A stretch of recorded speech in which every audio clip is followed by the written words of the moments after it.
May sarili ng pamilya. Tama na yung paglilingkod nyo sa amin. Tama na yung pakikialam nyo sa amin. Pag sinabing mother, the word mother, ang totoong definition niyan, pakialamera. Pakialamero. Ouch! Aray! Aray mo. Akala nyo ang definition ng nanay not only to love their children, to take care, to give them education. Ito ay pagiging pakialamera. May pakialam sila sa pag-ibig. May pakialam sila sa buhay niyo. May pakialam sila sa edukasyon na inyong tinatamasa. May pakialam sila kung anong damit ang bibili nila para sa inyo. Ang suot-suot ninyo, yan ang bunga ng kanilang pakialam. Bakit? Hindi nyo naman binibili yan eh. Mothers nyo ang bumibili. Pero pagdating nyo ng edad, na kung saan may kapasidad na kayo, alam nyo po sa ibang bansa, pagdating ng 18 years old, independent na mga bata. Now, what is the word independent? Sa Japan, 21 years old, independent sila. Right. Sa ibang bansa, 18 years old, independent na sila. Correct. Sa Pilipinas, in-adapt because of sa adapted natin po yung sa American influence ay 18 years old. Right. Walang pakialam. Now, tingnan natin sa Biblia. Sa Biblia, wala. As long as sila ay nanay nyo, as long na sila ay buhay, may pakialam sila sa iyo. That's right. Pero godly ang ating pag-uusapan. Pakialamero na sila, pero in-a-godly situation. Pakinggan natin ang pinuturo ng Biblia at kayaan natin matuto tayo sa Biblia. Sapagkat sa totoo lang po, kaya sila naging pakialamera dahil nakikialam ang salita ng Diyos sa buhay ng kanyang mga anak. Sabi gano'n, Pastor, bakit gano'n ang Biblia? Maraming bawal. Hindi po bawal. Kung hindi ang Biblia nagtuturo ng po sa atin. Kaya nagiging terminology ng mga Kristiyano na kapag binasa ang Biblia, uy, bawal pala. Alam niyo kung bakit? Ang interpretasyon ninyo sa Biblia na imbis na kayo ay matuto, ang interpretasyon ninyo ay bawal pala. Sabi gano'n. Sabi ko nga, balik ko nga ang tanong eh. Kailan nakalagay sa sulat, sa Biblia, na bawal umanigarilyo? Pero pa sa Biblia na nakalagay, bawal ng sigarilyo? Wala. Yan. Bawal, uminom ng soft drinks? Wala. Right. That's right. Bawal kumain ng taba ng baboy? Wala. Ares. Diba? Walang bawal. Pero tinuturuan tayo na layuan ang mga bagay na ito. That's right. Turo! Sabi ganon, teach them to observe all things. So meaning, tuturuan tayo ngayon. Ang pagiging pakialamera ng mga nanay ay pagtuturo. Lesson. Na kung saan ay ikatututo ng mga bata. Tingnan nyo ha. Sino ditong ipinanganak walang nanay? Suminaw kayo, lumabas kayo. Na hindi ang galing sa sinapupunan. Iniwanan lang kayo ng nanay. May nanay pa rin kayo. Namatay mo ng inyong nanay. Sa panganak, namatay siya. Hindi nyo nakagisan. May nanay pa rin kayo. Lahat kayo may nanay. So ang ibig sabihin po nito, kayo ay, minsan mga kamukha nyo nanay nyo eh. Hanggang sa apo, kamukha. Ngayon may nakita ko, pati yung apo niya, kamukha ng lola. Sabi ko gano'n, talagang, may pinagmumulan tayo. Yan, may pinagmumulan ng lahat ko ng mga bagay. Now, children, marami pong mga nanay na kapag araw na ito, masaya sila, nakangiti sila. Naalala nila na marirecognize sila as a nanay. Pero kayong mga anak, araw-araw niyong kasama ang inyong nanay. Nare-recognize niyo ba sila? Ganito ang recognition ng mga anak. Nanay, nagugutom na ako. Hoy, wait ang recognition, nagugutom na ako. Papasok sa eskwela, Nay, baon ko. Ano ba? Nay, buksan niyo ang pinto. Nay, maghugas ka na ng pinto.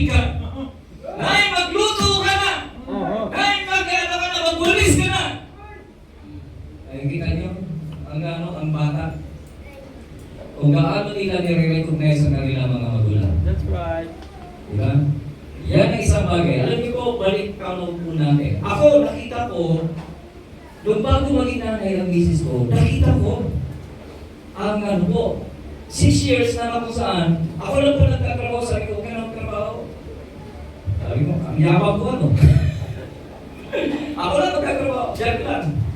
Alam niyo si misis, nung siya ay nagdadalang tao, walang tigil po yan sa magtatrabaho. Nagsasideline po yan. Meron silang negosyo ng ang tawag dito sa katusan. Nagsasideline po yan. Ayaw niya nakakambay, ayaw niya nakakano. Ayaw ko na, nasa bahay lang po naman. Nakita ko yung hirap ng kanya pong pagdadalang tao. Palihat tanawin natin ang ano ang sakripisyo ni nanay sa inyo? Simulan natin sa pagbubuntis. Right. Okay, sa pagbubuntis. Paano? Alam mo, misis ko maganda yan noon. Noon. Noon, mas maganda yan noon. Pero mas maganda noon. Hindi pa tapos eh. Nag-react. Ang ibig ko sabihin, ganito ang sitwasyon ng mga nanay. Nung siya nagbubuntis, inoobserbahan ko siya, lumalaki ang ilong. Dati maputi, umiitim ang mga singit. Pati dito sa gilid, ay ito, nangingitim na doon, nangingitim. Sabi ko, bumira ang misis ko. Pinapakit ng pangalan ko na.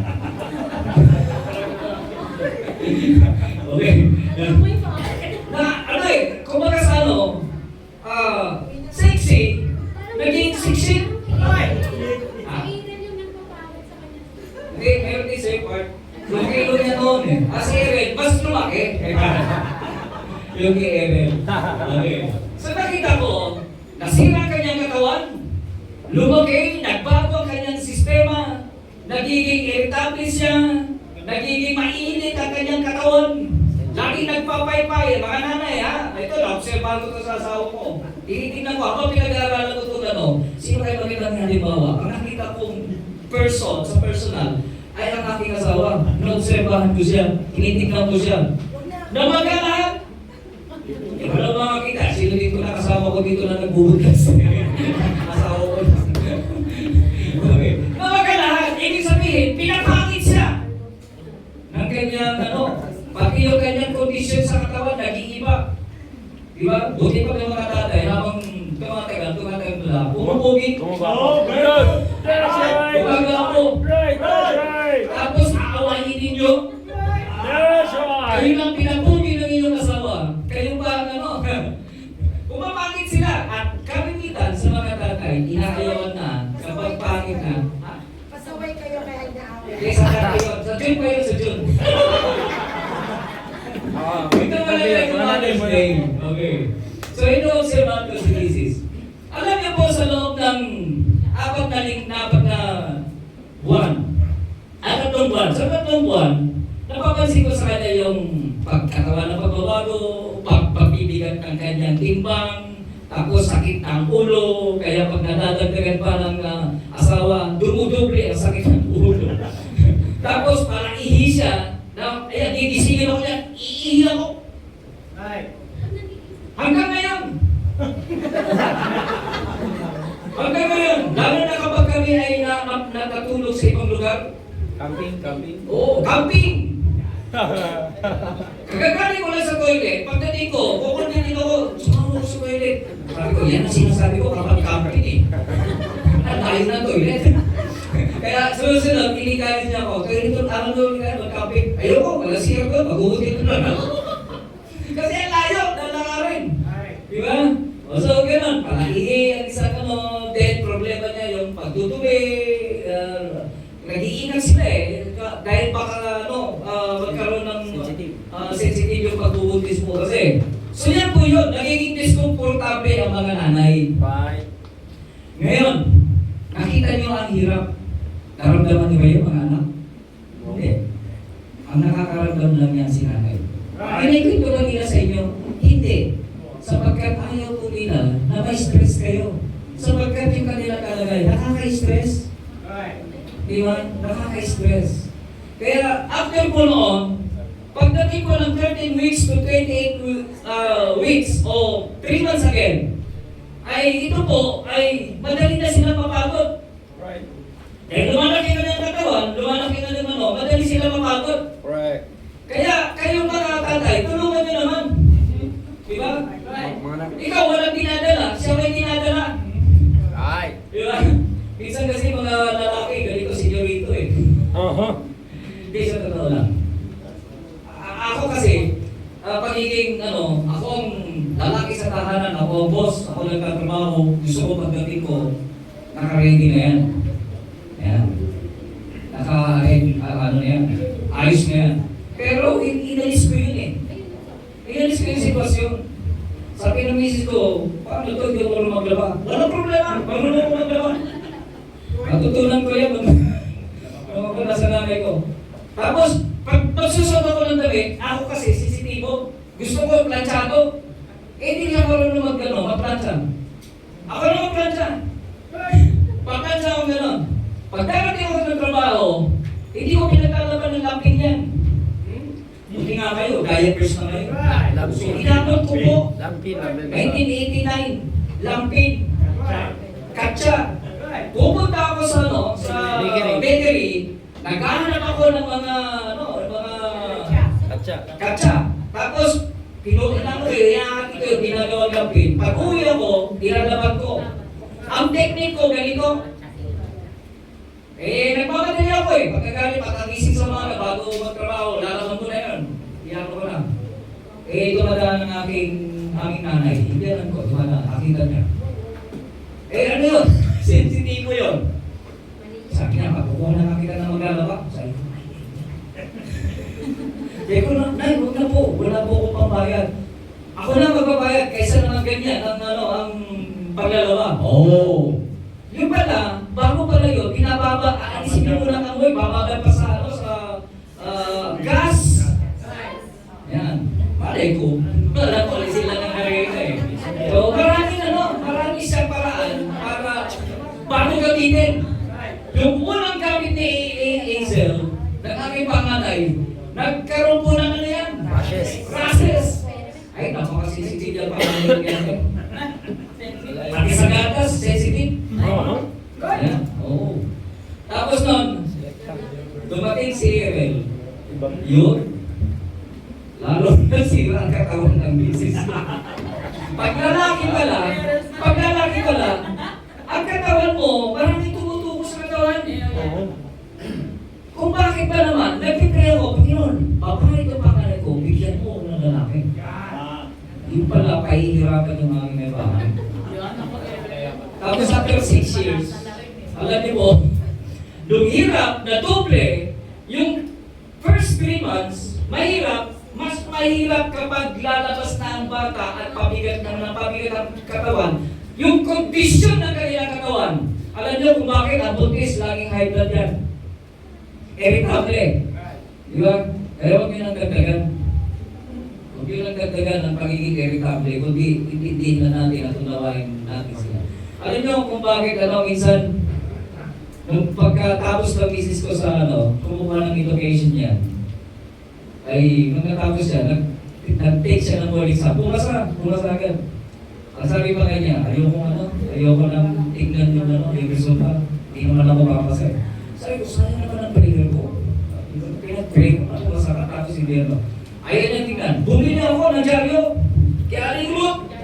Kaya alam si Aling Ruth. Bili ako. Sabi ko, Aling Ruth, mayroon po ba kayo dyan? Dyaryo. Sabi ko, ay wala na. Sabi na, itong kahapon. Sabi ko, wala na, naitabi na. Ay, pwede pong bibili ko yung presyo ngayon. Makuha ko lang yung kasi noon, wala pang internet. Makikita mo sa dyaryo kung pumasa lang eh. Sabi niya, ay kung bata ka, nakatali niya dyan, anong gusto mo? Ako na maghanap, hinahanap ko talaga. Binuksan ko, tinignan ko, tapos binayaran ko muna. Eh, pangit naman yung pag wala pangalan, binuha ko yan. Sabi ko, ito, ang laki ng prosyekto ko kasi, pasado siya. Sabi ko, sayang ang prayer mo. Sabi ko, kung hindi, papasa. Kumuha ng board exam yan, manganganak siya. April. Kaya kapapanganak lang. April, 4 months. 4 months? gumawa ng exam. Yung panunumpa. Yung panunumpa ka sa Santa Cruz. Ano ka doon? Kapapanganak ko lang noon. So, tinignan ko. Pasado. Ang yapang ko ngayon. Sabi ko, aling ko, tutumpi ko ba yan? Oo. Tapos inaayos ko yung tali. Tapos dinala ko sa kanya. Sabi ko sa'yo, pasado tayo. One take, pumasa siya. Ay kung gano'n, ay talagang saan ka pa gano'n, talagang Panginoon matapag kasi pag nag-request ka, talagang igagrasa ang Panginoon. Right. Tapos noon, wala pa yung CT scan para malaman mo kung lalaki o babae yung Right. Hindi, may faith, lalaki yan. Sabi ko, nung lumabas, bonus na eh, nakita mo mukha ko eh. Hoy! Kaya gwapo yan. Yun! Hindi magiging gwapo yan. Kasi kalaki sa introduction, nakaiksi lang ako kay Freddy niya. Gusto ko na bigyan ng puntos po ang ating pong mga nanay. Yan ang kailangan po natin maintindihan at maunawaan.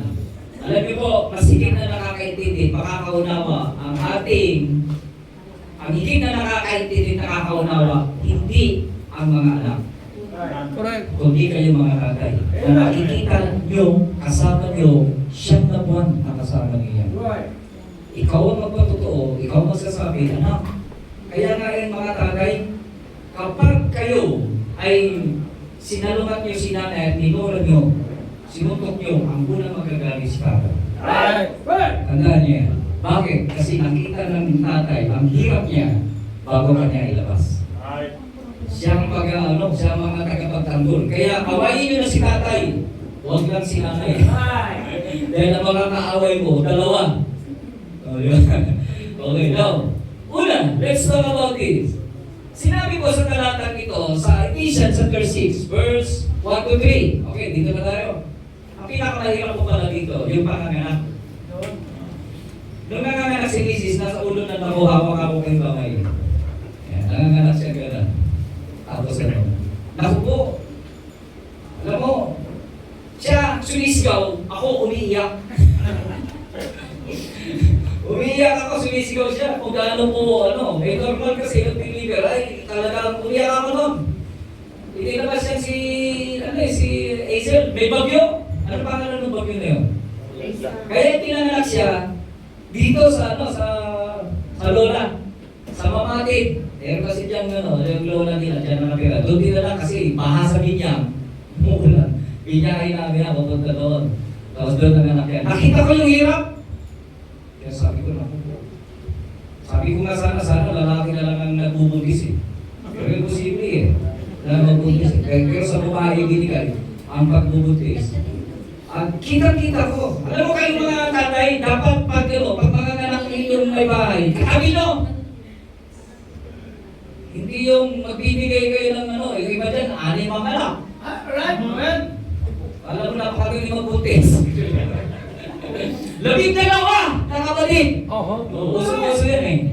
Ang panahon na yun. Akala ng mga lalaki, enjoy lang panganganak eh.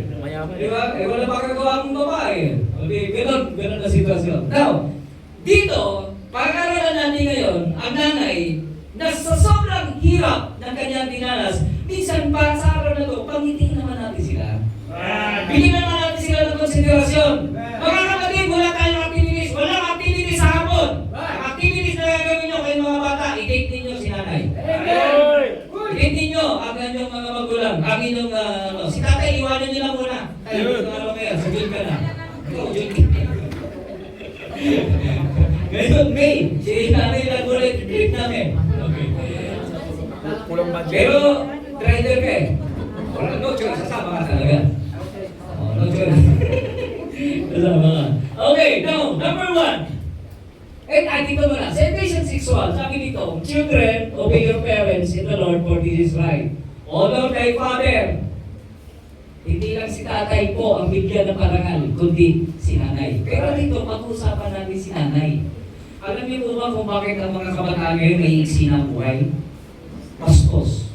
Wala ang galak That's right. sa mga nanay. Ang dahilan ito, which is the first commandment with promise, ang paggalang, pagrespeto, ay may kapalit na regalo mula sa Diyos. Anong kapalit? That it may be will with thee, and thou mayest live long on the earth. Gusto niyo humaba buhay, mga kabataan? Regalo ng Diyos mahabang buhay. Sa mga nagmamahal sa nanay. Nanay mo na, wala mo na to. Alisin mo na natin. Sa nanay. Mahal niyo ba inyong mga magulang? Mahalin niyo. Hindi lang si tatay, kundi si nanay. Walang favoritism. Right. Wala yung tinatawag na, fathers, Favorite. fathers favorite. Mama's boy. Mama's boy. Papas boy. Papa's boy. Lolas boy. Wala. Mama's girl. Papa's girl. Wala. Dapat equal. Dahil kung ibibigay mo lang, paborito ko lang si tatay, si nanay hindi, 50% lang ibibigay sa'yo. Kaya buhay mo hanggang 50. Hindi haba. Okay, number 1. Pag-aralan natin. Number 1, honor thy mother, it means to show your love. Anong ibig sabihin ng pag-ibig? Kayo mga kabataan, marunong kayong umibig, tama? Yes. Kapag kayo nanligaw, damang-daman niyo ang pag-ibig, tama? Sasabihin niyo, ay, mahal ko kasi siya eh. Nagtatanggol niyo ang pag-ibig, tama? Ayaw ni nanay, ayaw ko dyan. Sasabihin ng mahal ko siya eh. Paano yun ba dinidefine ng pag-ibig? Hindi nagtatanggol, correct? Uy! Pinagtatanggol ang pag-ibig. Right. Mahal ko siya eh! Right. Ang pira kayo, pag magulang ang pinag-uusapan, nagbibigay-bigay kayo. Mga bingin. Hindi natututo, wala nakikinig. Andyan na yung nanay. Ayaw mag-ibig. It means to show your love. Right. Love for our mothers can be expressed in many ways.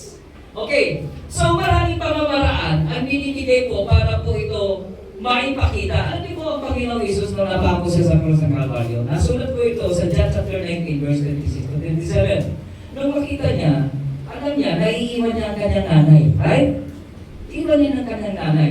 At dahil doon, wala siya mapagtatagubilinan dahil ang kanyang mga kapatid, sa time na siya mamamatay, wala doon. Ang tanging nandun lang ay nag-iisang disipulo na kung tawagin si John the Beloved.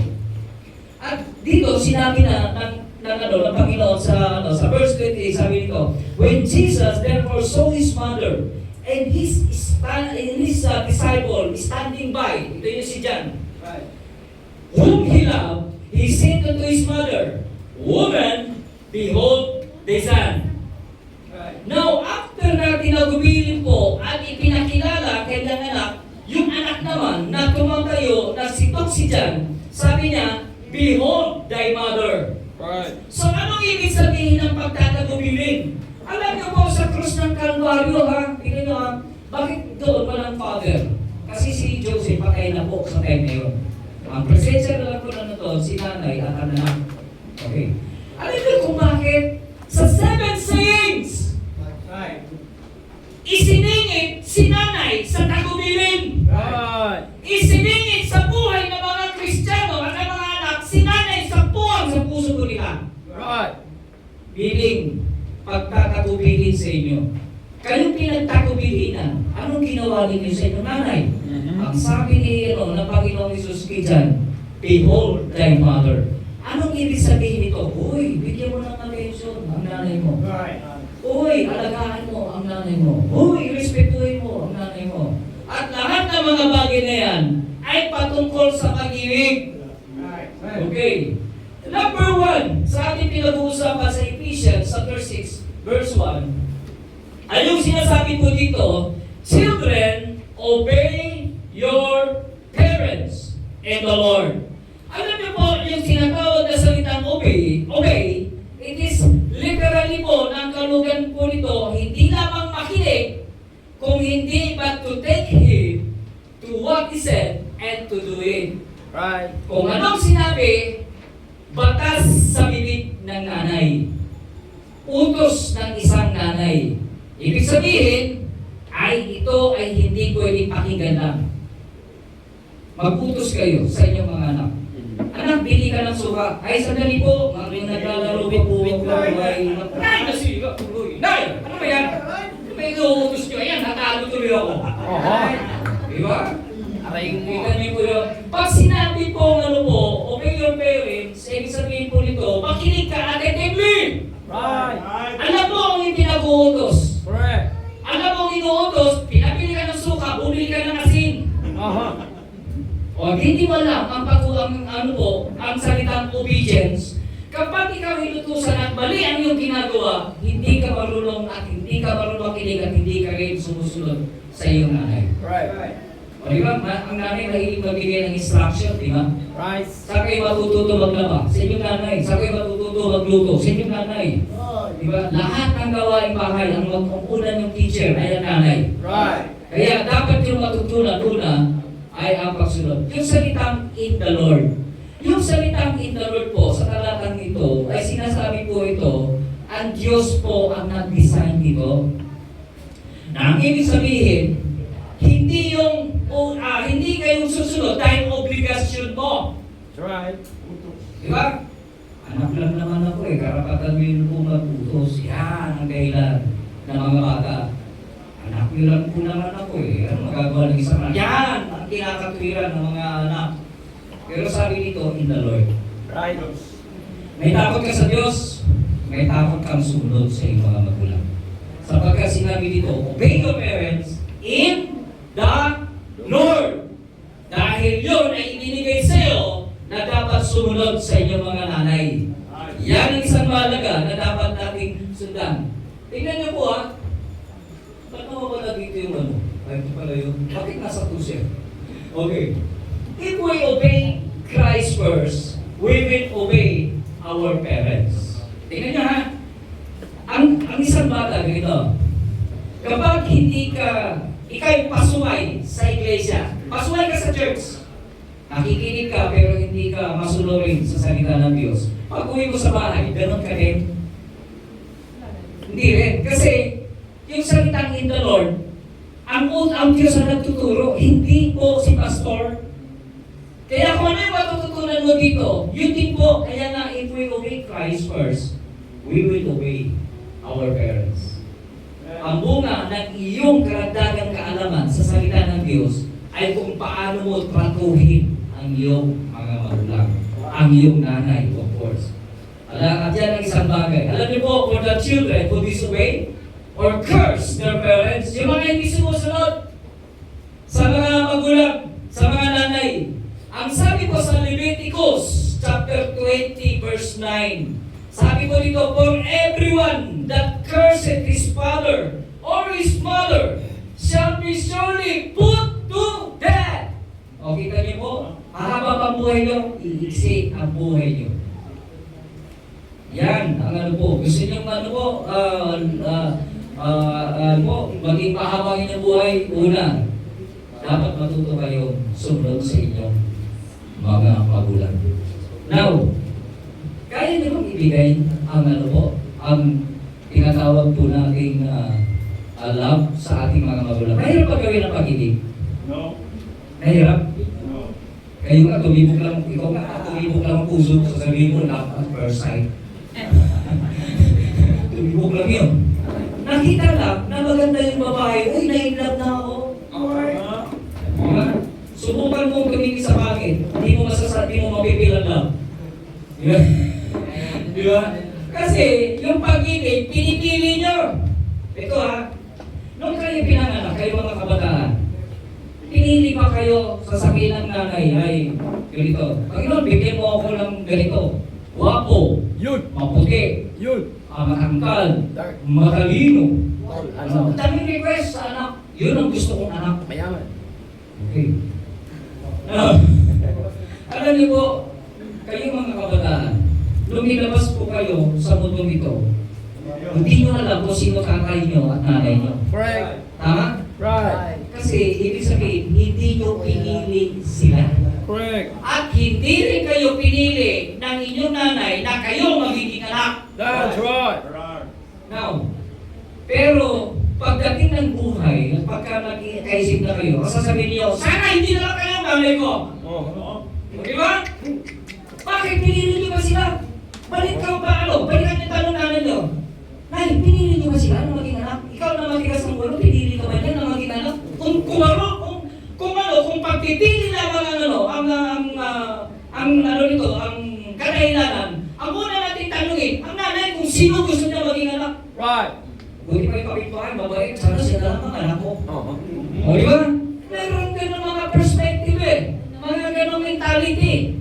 Na kapag ayaw na sa magulang, parang sumpa, ito yung sinasabi ko sa talatang ito, parang sinusumpa, itinatanggi ang kanilang nanay. Right. Di ba? At sabi ko dito, papagayin kayo ng Diyos kapag kayo po ay parurusahan ng Panginoon sa ganito pong sitwasyon. Right. Pangalawa, balikan natin ito, nauna yun. Pangalawa, honor thy mother, it means to show your obedience. Ang kasunod ng pag-ibig, pagsunod, Right. obedience. Now, paano nyo ibinibigay yung salitang obedience? Okay, nagkagulo-gulo ang aking PowerPoint. Bakit? Okay. Sabi ka lang, children, obey your parents. Wala nga tao. Ito, iyoga. Ito pala, balikan ko yung pag-ibig. Oh. Nagkaagulo. Balikan natin. Okay, now. Alam niyo po ba that there is 8 ways to show your love sa inyong mga magulang? Ano yung 8 bagay na kaya niyo ipakita sa inyong mga magulang? Una, malilit naman ang mga anak bulero pero mali. Kahit na kayo ay bulero, minsan, huwag niyong piliin ang araw kung kailan niyo lang sasabihin ng I love you. Right. Diba? Mami, I love you, pagin pera. Meron pa ng panahon na pagsasabihin ng I love you. Right. Si Mami, ang bait ba Bakit dinagdagan ng aking pera, ang aking bawal? I love you, Mami. May pamimili No. Wala dapat. Pero mali, sabihin niyo ang mga bagay na I love you. Every morning. Bakit every morning? Pagkagising na inyong mga nanay, bigyan niyo ng inspirasyon Right. sa kanilang pagkatrabaho. At ang bago doon na kayo na mga anak ay ang salitang I love you. Right. Yung ang inyong ililigawan, gusto nyo mapakilig Aral. Oh, right. Diba? Gusto mong pakaligin ang inyong ang inyong nililigawan. Right. I love you sa text. I love you. Ingat ka. Buti pa yun! Sana yun na lang namin mo. Aray mo.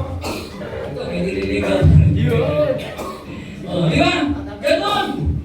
Ano ganti? Physically. Paano mo may mapakita yung pag-ibig physically? Embrace and kiss. When was the last time na in-embrace mo at hinalikan mo si nanay? When was the last time? Sige nga. Nung baby ka? Nung baby nga, ang first kiss ko si nanay Oh. Paglabas pa lang niya, hinalikan na kayo. Tapos ilalagay ko sa yung notebook, sino first kiss mo? Ano ba bakit first kiss?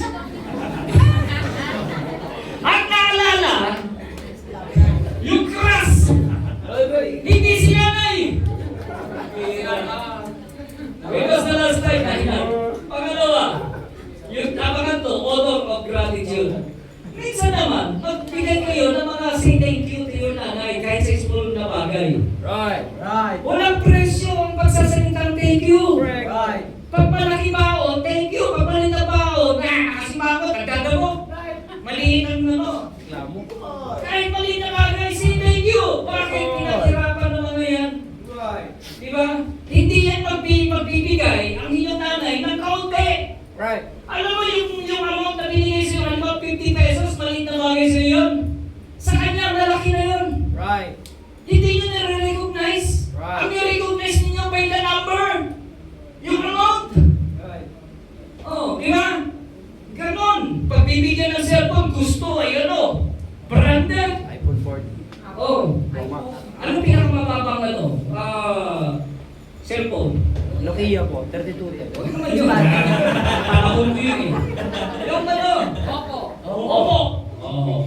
Oppo. Bakit may brand naman Oppo lang, maghanap pa.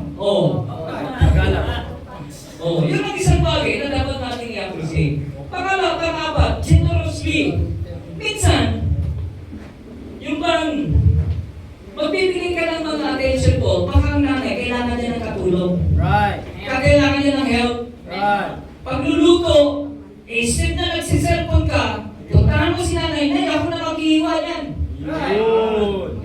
iwan mo gano'n, umiiyak ka na. Umiiyak ka, sibuyas kasi. Ang yung pinahihiwa sa'yo. Then, pang-lima, affectionate. Ibig sabihin, bigyan ka ng attention at makinig sa iyong nanay. Right. What cellphone? Kaya galit na galit ako dyan sa cellphone na yan eh. Di ba? Buti pa ang cellphone, minamahal, hinahanap. Pero si nanay, hindi. Mawala lang saglit ang cellphone. Pagkagalita pa si nanay, nanay, sagutin namin yung cellphone ko. Pero pag nawala si nanay, hindi yung uwi, hindi nahanap. Andun, nakakasulok, nag-i-enjoy, naglalaro ng cellphone. Nagpagdating si nanay, Nay, gutom na ako. Luto na kayo, eh? Yun, ang mga ganun. Hindi na-appreciate forgivingly. Right. Isa sa kakulitan ni nanay, di ba? Ay, ano po, isa naman, matutunan natin nanay, mahal ko kayo. At kung nagkamali man kayo, okay lang po. Kaya po natin ito. Loyalty! Ito pa ang isa. Inaaway na nanay mo, kinampihan mo pa yung away. Ikaw kasi dahil kulit mo eh. Di ba? Ikaw kasi, dapat ano, ganito, tinuturuan pa si nanay. Di ba? Naman tanong, pag lali pa si nanay, dapat kampihan. Hindi, tanong ko sa inyo kayo mga anak. Pag mali nanay, ikaw, mali nanay mo, kakampihan mo? Opo. Nanay ko yun. Ano ba, kung hindi ba ito? Ako yung away basta hindi ko pinag... Kundi ayusin. Affection. Okay. Ayusin natin. Yung loyalty ba? Ang loyalty, hindi makita yung pang kampi ka sa kabila. Kundi, makita mo na kampi ka si kinanay, pero in a situation na aayusin mo ito. Right. Di ba? Aayusin mo ito. Alamin mo kung saan nagsimula ito. Correct. Okay. At kung saan ito nagsimula, doon mo simulan ang solusyon. Mahal kita nanay. Ganito lang kasimple. Nay, mahal kita. Ayaw ko na may kaaway ka. Masarap pakinggan, masakit. Sarap. Di ba? Mahal kita eh. Kailangan mo sila, i-reconcile, dahil mahal mo si nanay. Right. Yun ang dahilan. Right. Hindi yung kung ano, mali na, kakampihan mo pa. Dalawa magagalit. Galit yung isa, galit pa yung isa. Okay, now, yan yung isang bagay. And then, cheerfully. Pasayahin nyo naman si nanay. Right. Paghitiin nyo naman. Ito ha, Joke. nung kayo ay lumabas sa bahay bata, ang natutuwa ay ang mga magulang. Pinatatawa kayo. Tama? Right. Pinatatawa kayo. Pinangingiti kayo. Hindi nyo man naintindihan ang salitang joy. Hindi nyo man naintindihan ang salitang smile. Pero sila, gusto nila makita ka na nakangiti. Right. Sa pamamagitan na, mga ganyan. Pero nung kayo naman, ang gusto naman ng nanay nyo na sila ang pangiti ninyo. Napapangiti nyo ba sila? Diba? Kahit hindi nila naintindihan ang salitang joy, pilitin nyo na ipaintindi. Dahil nung bata kayo, inipilit ng mga magulang dahil naintindihan at ngumingiti kayo. Alam niyo po ang sagot, pag ngingitihan kayo, ito pa mga lola. Kayo mga lola, pag nakita niyo ang inyong apo ngumingiti, di ba ang sarap na pakiramdam? Right. Sarap na pakiramdam. Kayo mga magulang, ganun din. May problema ka, pag ngingitihan ka ng anak, ay tanggal ang problema. Why? Di ba? Right. Pero ngayon, wala eh. May problema na si nanay. Nagpa-nag-tag ka pa ng problema. Di ba? Ngitihan nyo naman. Bigyan nyo ng ano po, kangitian. Pangatlo, dito tayo sa pangatlo. Balikan natin. Sa pangatlo po.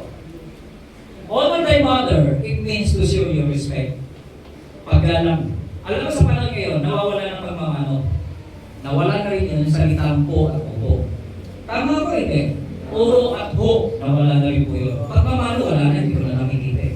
Nakita ko na lang dito sa church na nagmamano sa akin yung mga talagang lolo at turing sa akin. Lolo sa turing sa akin. Oh, gagawin ka pa ng tula na naubos ng ho. That's right. Hindi ko makakalimutan yung ano nito eh. Lolo nga, masarap no? Lolo. Kapasalamat ako at ano po. Napapasaya niya ako sa gano'n. Sa sitwasyon. Ano po. Napapagiti ako. Kaya pag merong labanan na gano'ng kurumpin, panalo na to eh. Right. Panalo na siya. Okay, now. At Yung sinabi ko sa Proverbs 1:8, ano po sabi doon? Yung about the respect. Sabi ko, my son, hear the instruction of thy father, and forsake not the law of thy mother. Now, kailan nyo binigyan ng respeto sa inyong mga magulang? Respetuhin nyo lang ba ang mga magulang pag mabait sila? Respetuhin nyo lang ba ang inyong mga tatay o ang nanay mo kapag naging mabuti sila nanay? May kapalit. Paano ka respetuhin? Kailan ka naging mabuti nila? Sige na po. Oh, ganda ng tanong. Ano? Kailan ka naging reason? Alam niyo po mga magulang ganito. Kalimitan sa ating mga magulang, ang kanilang edukasyon ay mababa. Mababa. Right. At kayo na mga nag-aaral, nag-college, at nakakarating sa college level po, kayo yung mga matataas na may antas. Ganito. Ang kapasidad nila, ang akala nila, yung pamamalo, pamumulot, pagsisigaw, isang paraan ng pagdidisiplina para ibalik ang respeto sa inyo. Tama? Tama. Pamamaraan ng hindi edukadong tao. Pamamaraan ng kulang sa edukasyon. Pero ayon sa kanilang kinalakihan, nakita nila ito sa kanilang mga magulang, sa mga ninuno na ito, at sila ang unang naging teacher para gawin ito. Right. Now, ang tanong, naiintindihan niyo ba ang pamamaraan ng kanilang mga? Oo, sige, edukado ka. Oo, sige, pinag-aralan ka. At ang tingin mo sa anak mo, wala ka kasi pinag-aralan eh. Di ba? Respect, mga kapatid. Respect. Yan ang dahilan kung bakit ang tatay ko ay naging aktibo ko sa iglesia nito. Gusto niya makinig sa pangangaral ko. Alam niyo kung bakit? Kung ako tatanungin ninyo, ayaw ko balikan ang buhay ng aking kabataan. Yung pagiging elementary ko, high school, at college, at hanggang sa pag-aasawa ko. Ayaw ko balikan. Alam niyo kung bakit? Isis ko ang witness.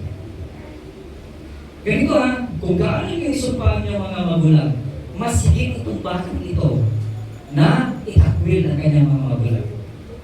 Grade 1 hanggang grade 3, pinaampun po ako. Pang-anim ako sa magkakapatid, pinaampun ako. At ang inampunan ko, akala ko, ang inampunan, ang nag-ampun sa akin, akala ko, ikakrata akong anak kasi, panganay siya sa kapatid ng tatay ko. At wala, hindi siya nagkakanak, baon po kasi yung aking At siya po, at ibinigay ko doon bilang ako yung magiging anak. At pagkatapos ko noon, hindi ko po naranasan ang pagiging anak. Naging katulong lang po ko doon. Akala ko sa pelikula lang yun eh. Pag napapanood ko sa pelikula, ay totoong buhay yan. Kukurutin ka, yung pagiging, ikaw, ano ka, ang halos nagkaisip na ako, yung grade 3 na ako na grade 2, yan, mga grade 2. Ilan ko naman, 7, 8? Pinag-iigip ng mabigat na bande. Pinagwawalis sa lansangan. Gigising, bago pumasok, dapat nakapagluto. Pupunta sa bukid para magtanim. Di ba? Kaya ako nakarating ng Mindanao. Kahibalo, ini. Tanong. Oo, kahibalo. Bina ako sa Mayugan, ako sa Luzon. Dugay na ako ina. Kaya hindi ko malimutan ang salitang Bisaya ko dahil natutunan ko ito. Right. Pagdating ko ng high school, pagdating ko ng kinuha ko na aking mga magulang. Dinala ko ulit dito sa Binyang. Nalalaan kami sa San Antonio. Pagkatapos, dinala na naman ako sa Pangasinan, sa Alcala, Pangasinan. Lakay, Charity Baker, Agawid ka, mga tayo. Yan yung mga salita na Ilocano. Doon kasi bawal na hindi ka pwede marunong magsalita ng Ilocano. Kailangan marunong magsalita ng Ilocano. Doon naman ako dinala. Pagdating ko ng high school, sa madaling salita, hanggang sa akin nag-asawa, ay hindi pa rin po ako nakatira sa bahay namin. Inalayas ako nung ako'y nag-asawa. Yan ang dahilan kung bakit po ako magalit sa mga nanay ko, sa tatay ko. Yan? Pero kayo, kunting pagkakamali ni nanay, galit na galit kayo, halos isumpahan nyo yan. Di ba? Parang sabi ng tatay ko, anak, nakikita ko ang Diyos sa buhay mo. Naniniwala ako na ang sinasabi mo totoo. Naniniwala ako dahil sa lahat ng magkakapatid, masama man ang naging buhay mo sa amin, pero hindi ka nagkaning nagkakaroon. Dahil nasave po ako high school. Nasave ako high school 1984. At simula po noon, pinamuhay ko bilang isang Kristiyano. At hanggang ngayon, hindi ko sinasama yun ng kapatid. Tinuturuan ko po sila kapag sila nagkamali. Witness ko mga anak ko. Kapag nagiinuman doon, nagsusugal, hindi ko sila sinasakay ng pinasasabihan ko na mali yun. Kaya natuto sila. Kapag nandun ako, may respeto nila. Hindi sila umiinom, hindi sila nagsusugal. Andun yung isang bagay na respeto po. Pero kayo, mga anak, kung di pagkakamali ng inyong mga magulang, isusumpahan niyo na ba? Hindi niyo na bibigyan ng respeto sila, mali po yun. When was the last time na nagbigay kayo ng respeto sa inyong mga magulang? Sige nga, when was the last time? Yung mga nagpalaki sa inyo, when was the last time na nagbigay kayo ng respeto po sa kanila? Then the last one, honor thy mother, it means to show your care. Ito na, pag-iingat na, pag-aaruga. Tingnan niyo po, sabi ko dito sa Proverbs 23 verse 22, hearken unto thy father that begat thee, and despise not thy mother, which she is old. Ayan. Pag-uusapan natin ang pag-aalaga, lalo na siya, mga tumatanda. Di ba? Ito na, matanda na. Pabigat na ang nanay sa mga anak. Habang tumatanda. Di ba? Ayaw, nagtuturuan ng mga anak. Bakit? Ako lang ba ang anak? Yan. Ako lang ba ang anak? Apat tayo. Brad, ilan kayo? Hindi, anak mo. Ilan ang anak mo? Yung nandito sa'yo. Anim. Anak mo nandito. Anim. Ikaw, Brad, anim din. Anim. Ako, tatlo. Ako po, Yung iba dyan. anim din. Dalawa. Yun. Marami. Ito, marami itong anak. Ako, 12 po. 12 sa Oo, marami itong anak. Akin lang pa. Okay, now. So, Dalawa lang natira. oo, malalaki ang anak. Asa yung panganay mo? Hindi, panganay, pangalawa pa lang. Dalawa pa sa. Pangalan na sa taas. Binaka na yung anak. Okay, now, ito. Sabi nito, despise not thy mother when she is old. Ito ang problema, dinidespise. Bilin ng Biblia, huwag niyong pabayaan. Ang inyong mga ano po, ang inyong nanay, kapag ito ay maganda na. Oy! Di ba? Bakit ito isinulat sa Biblia? Kasi ang mga ugali ng mga kabataan ngayon, pag maganda na, wala nang silbi. Di ba? May pera ka na. Ang iba dyan, pupunta sa Manila, magtatrabaho, iiwanan si nanay. Alam niyo mga kapatid, si nanay, minsan hindi kayo pinababayaan hanggang sa isilang, hanggang sa pagkanda ng tao, hanggang sa pagsilang, hanggang makagraduate kayo ng college. Hindi kayo pinababayaan ng inyong ina, ng inyong mga magulang. Pero pagdating na kayo ay mayroon na, at sila naman ang nawalan, di ba kami ay nagre-retiro din sa buhay? Pagdating ng 60, pagdating ng 40, nahirapan namin tanggapin sa trabaho eh. Right. Di ba? Right. Pagdating ng 50, nahirapan na kami tanggapin ng trabaho eh. Right. Kasi sa mga bata, ito ha, ito masakit sa mga magulang. Nay, hindi kayo kasi naghanda. Nung kayo malakas, hindi kayo nag-ipon. Tama? Preparasyon ninyo, pagkanda, mayroon kayo dudukutin. Tama? Right.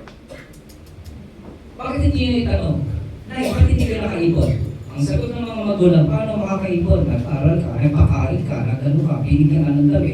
Bumili kami ng bahay para sa'yo. Bumili kami ng education plan para sa'yo. Ano may ipon namin? Correct. Diba? That's Ang right. maasahan na lang ng mga matatanda, alam mo ba ano? Pension! That's right. Kinukurap pa. Diba? Ipipila pa. Pagkanda ka na, pipila ka pa para naman doon sa, sa pension na yan. Walang sistema nga eh. Matanda na nga, kaya nga senior eh. Priority eh. Ang binigay lang nila, priority lane. Pila pa rin. Buti kung ikaw na mapipila doon eh. Hindi, marami din kayo senior, naipot eh. Ano ba yan? Umira. Dapat ang senior, hindi pretty na lang. Pinahirapan na ng anak, pinahirapan pa ng gobyerno. That's right. Kaya mag-alsa tayo. Senior. Ang hihikatin ako. Mga kapatid, pag sisenior na ako next year. senior party list. Pipila na ako sa mga senior, mga kapatid. Di ba? Welcome to senior citizen. Oh, di ba? Senior fellowship. Pinahirapan na sa gobyerno, sana naman sa atin, huwag naman sa pamilya natin. Huwag naman sa di ba? Balikan tanaw po natin ang ating mga magulang. Tulungan natin sila. Di ba? Sila naman na hindi naman nila kailangan ng ng gatas eh. Ang kailangan nila ng pagkain para sila yung mabuhay. Pero kayo mula gatas hanggang sa kayo makagraduate sa college, di ba? Ay malaking sakripisyo ang kanilang ginagawa. Totoo lang, wala talaga maiipon ang isang senior citizen dahil naubos nyo na po, naubos na ng mga anak bago po sila makaipon. Tapos ngayon pala sila masisimulan ng ipon. Pension. Excited na ako sa pension ko eh. Dahil yun lang ang ipon ko. That's right. Yun lang ang ipon ko. At ang naipon ko pa, ang kagandahan pa nito, yung naipon ko, hindi rin ako. Pag namatay ako, iiwan ko din yan eh. Right. Sino makikinabang? Kayo pa rin mga anak. Right. So, nag-ipon man kami para sa inyo, hindi para sa akin. Right. At yan sa bagay na kailangan po natin naintindihan. Now, ito lang guys kung bigay ko sa atin. Ano po? Patungkol sa pag-alaga. Alam mo, the little things are often the most main thing. Kahit kukunti ang inyong magagawa, mahalaga sa mga magulang. Kukunti man ang inyong kakayahan, ay maalala nila na minamahal mo sila, i-respeto mo sila, at inalagahan mo sila. Yan ang isang bagay na dapat maintindihan ng ating pong mga mahal sa buhay. Alam niyo po, meron ako sinulat dito, sabi nila, as God gave it a mother, we give also love the mother's needed.